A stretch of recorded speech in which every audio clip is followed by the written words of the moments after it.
Well, we're in the fourth week of Easter, and I think the Easter season is the most exciting time of the church year. It runs from this year from April the 12th to Pentecost, which will be May 31st, approximately 50 days.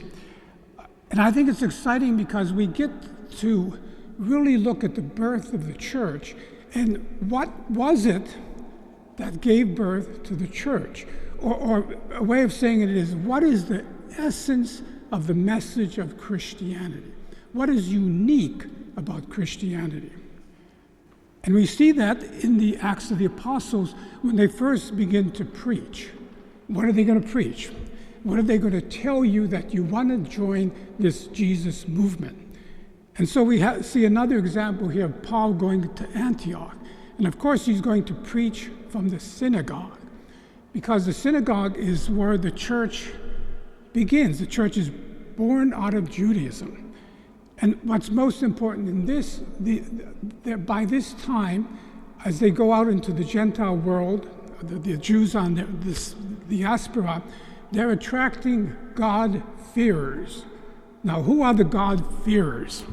Well, the God-fearers are people who have been attracted to Judaism because they believe in one God. Imagine that, the belief in one God. These are people of a Greek, Roman background who believe in many gods. This is why, for instance, I think one of the most profound articles of our faith is at the beginning of when we do the profession of faith. We say, first of all, we take this for granted, I believe in one God. I believe in one God. The God-fearers were attracted to Judaism's belief in God, in this one God as creator of the universe. The other thing attracted them was this high moral ethic of the Jewish people. They believed in a compassionate God who actually cared for them and actually cared about the poor and the downtrodden. The prophets would scream out, take care of the poor, be compassionate of the weak in your midst. And that attracted the God-fearers because many of them were slaves. Most of the people in the world at that time were slaves. They were treated as a commodity. When Paul went, for instance, into Corinth, he saw sexual trafficking prevalent, rampant, nothing like when we talk about sexual trafficking. It was all over the place, the way people were treated as slaves, treated as commodity, treated as sexual objects. So when Paul goes to the synagogue, he doesn't have to tell them about God. They believe in this God. He doesn't have to tell them this God is compassionate and loving. They already do. He doesn't have to talk about the teachings of Jesus, because the teachings of Jesus, and he never does, because the teachings of Jesus are a flowing out of the Jewish scriptures. In fact, Christians look back and say Jesus is the fulfillment of all the scriptures that have gone before him. But the one thing he preaches is the resurrection of Jesus. And what on earth does that mean?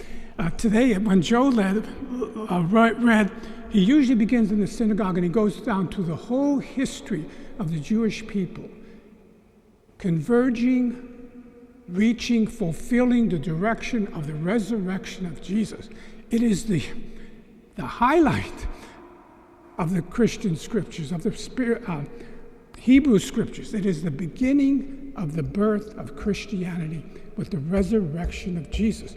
Now, I'm not going to stand on a daily mass and talk about the meaning of the resurrection. It's just beyond our comprehension.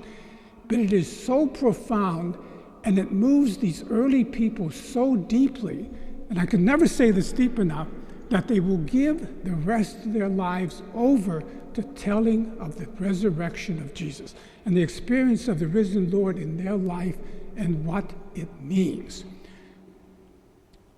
Pope Benedict Emeritus, near the end of his papacy, wrote 3 volumes on Jesus of Nazareth.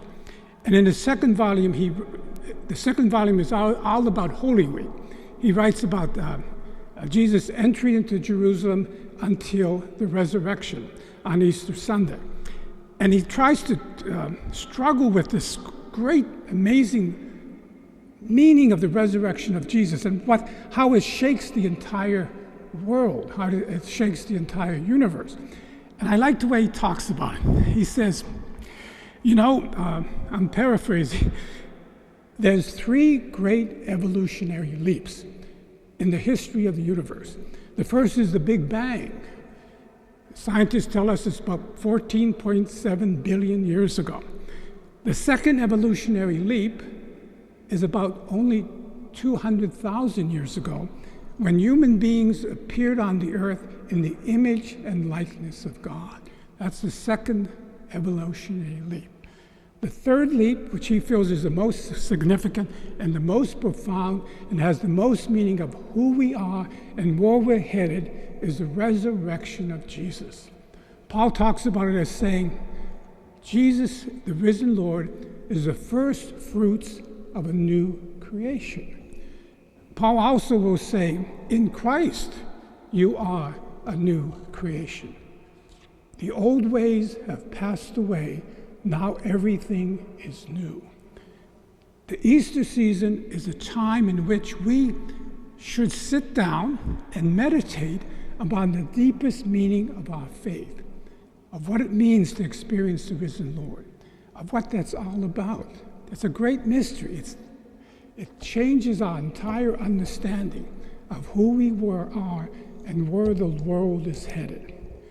As you shelter in place during the rest of this Easter season, take a few minutes to ponder on the essence and uniqueness of our faith in the risen Lord. As the risen Lord says today in the Gospel of John, I am the new way, the new truth, and the new life.